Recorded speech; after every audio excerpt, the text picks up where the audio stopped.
Have you ever wondered if herbs could tone your hair and give it a completely different shade?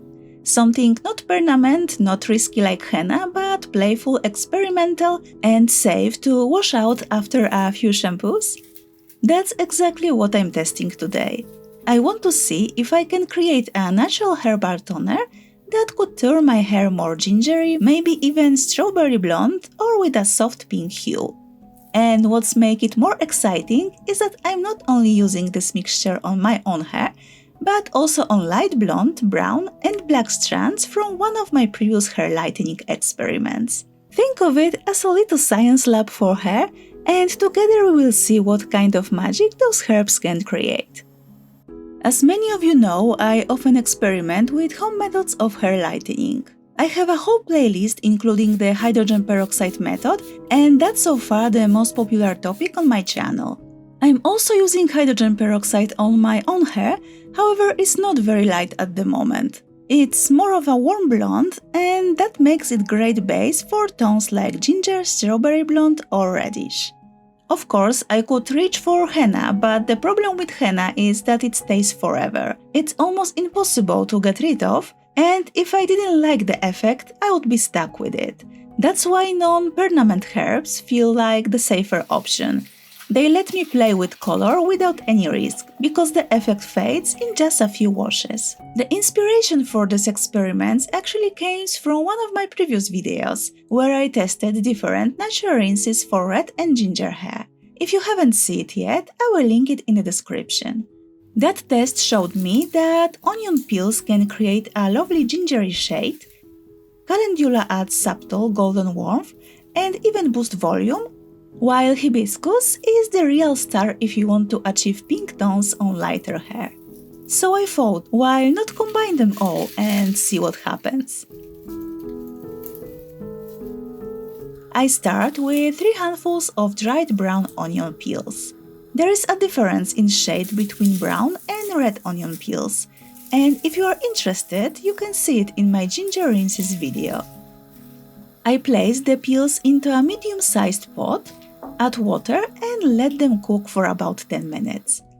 While they are boiling, most of the pigment is released, and you can already see how the color changes. When I check it with a spoon, the liquid looks rich and gingery. But this is only the first step. To bring more depth and color, I add 2 handfuls of calendula flowers, which not only give the hair a warm glow, but also bring some soothing, nourishing properties.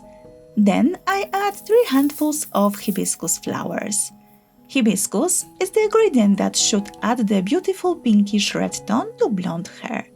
I mix everything well so the flowers are covered with water, then turn off the heat, cover the pot with lid and leave it for about 15 to 20 minutes. During this time the herbs infuse and the color gets even stronger. When I check it again, the liquid has turned into a deeper burgundy red shade, which looks really promising. After the infusion is ready, I strain the mixture through a sieve, removing all the plant parts and leaving just the liquid. I pour it into a bowl that is deep enough for me to dip my hair in. It shouldn't be too wide, because the higher the liquid level, the easiest it is to soak the hair completely. I leave the bowl to cool down until it reaches the temperature that is safe for my scalp. While the rinse is cooling, I wash my hair. I shampoo twice to make sure my hair is completely clean. Normally, I don't wash the ends with shampoo because it can dry them out. But for this experiment, I want every part of my hair clean and ready to absorb pigment. I rinse well, skip the conditioner, and then wrap my hair in a towel. I let it dry as much as possible because applying herbal toners on dried hair helps the color attach better. Once the rinse has cooled down enough, I add about 100 ml of white vinegar. Apple cider vinegar works too. The reason I add vinegar is because it lowers the pH of the mixture and that helps the pigment stick better to the hair. It also tends to make color look more vibrant and shiny. I stir the liquid well, and take a few spoons of it aside for the experiment I will do later with the hair samples. Now it's time to apply it on my own hair. My hair is almost dry now, which is perfect. I lean my head into the bowl and start soaking my hair in the herbal mixture. I definitely recommend doing it in a bathtub because it can get messy. I also scoop the liquid with my hands and pour it over the scalp, massaging gently. The mixture is very intense after adding vinegar. Honestly, my scalp looks like it's covered in blood. It's that strong. I try to keep my hair in the bowl for as long as possible, around 10 to 15 minutes. After that, I squeeze out the excess, wrap my hair in a towel and let it dry completely. Always use a towel you don't mind staining, because these herbal rinse can leave marks. And here is one important tip: use gloves. I didn't, and my hands ended up stained for several days. Even my nails looked dirty in a part of video I recorded 2 days later, so gloves will save you from that problem. When my hair dried, I could notice some results. And to be honest, they are not as dramatic as I expected. My ends feel very dry because I skipped the conditioner, which was definitely a mistake. The color is slightly changed. I'm not sure if you can spot this on camera. It's definitely not the bright pinkish strawberry blonde I was hoping for, but more of a soft gingery tone. At first I thought maybe it's not visible, but then my boyfriend, who rarely notices any hair changes, actually asked if I have dyed my hair. That means there was enough of a difference for him to see, which is something.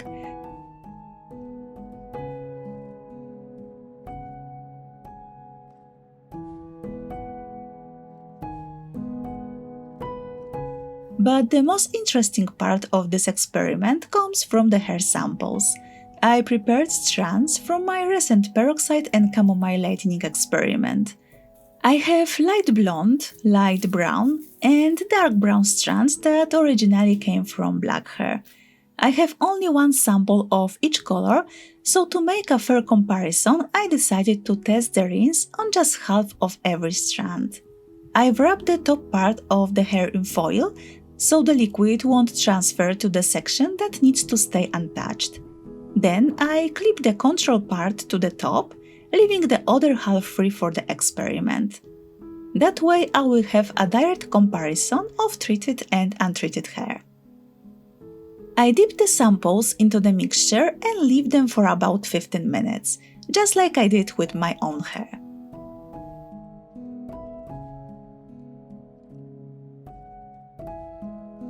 After removing them, I let them dry, and the results are really surprising. The light blonde sample takes on a beautiful pink shade, and the difference compared to the untreated hair is very clear. On my own darker blonde, the effect isn't pink at all, which shows how much the base color matters.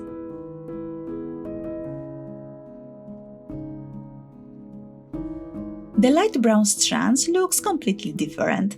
It becomes darker and shows burgundy highlights, almost like a natural dye.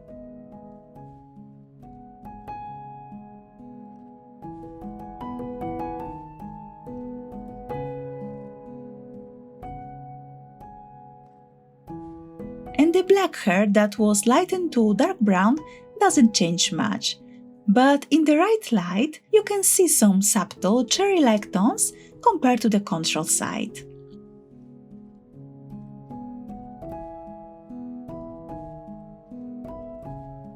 This turned out to be quite an interesting experiment. It shows that natural herbs can really work as a toners, but the results depend heavily on your starting color. But at the same time, it can make the hair feel dry, just like it did in my case. I think the main reason for that is the onion peels I added to the mixture. In one of my experiments where I tested natural rinses for ginger and red tones, I noticed that onion tends to leave the hair looking a bit matte.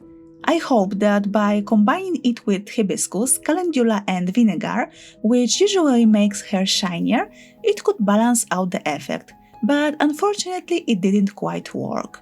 Still, onion peels give such a rich, strong color that they could be a great addition to natural hair toning mixtures. If you want to try using them, I recommend always following with a conditioner, or even better, a leave-in conditioner, because you don't want to rinse out the toner straight away.